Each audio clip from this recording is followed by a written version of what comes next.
Well, this nuclear policy of Peter Dutton's has certainly ended the political year with a bang. Buried in the opposition's modelling on this is a capital cost for building the Liberal Nationals' proposed 7 nuclear power plants of around $140 billion, or about $20 billion per plant.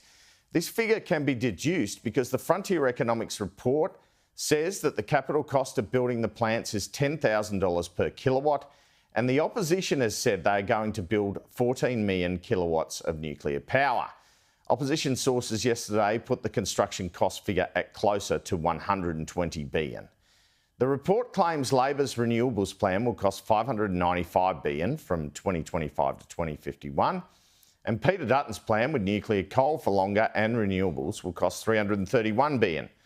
But that modelling is based on a so-called progressive model from the energy market operator, which assumes Australia will use 40% less power in 2050 than it would under AEMO's so-called step change model that the government is using.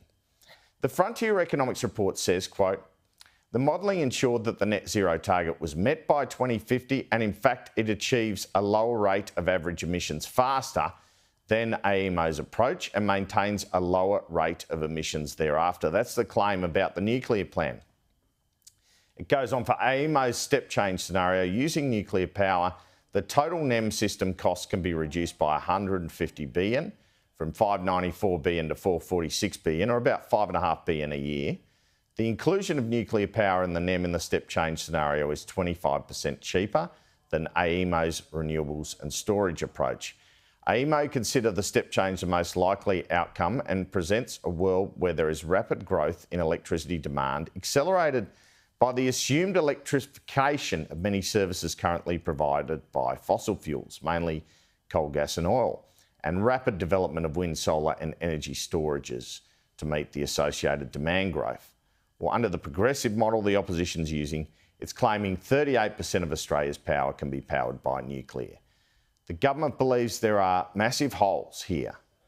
Government sources tell me of an announcement soon in Australia of a multi-billion-dollar data centre, and point out with this sort of technology comes a need for more power, not less. The opposition in the Frontier Economics report argues that nuclear is just more efficient than wind and solar because it is more reliable. There was significantly also nothing in the opposition plan which indicated power bills would be cut. They say an announcement on this will come later. More on this with the Shadow Treasurer later in the program. The Prime Minister, Anthony Albanese, gave a public response to the Dutton nuclear plan yesterday afternoon.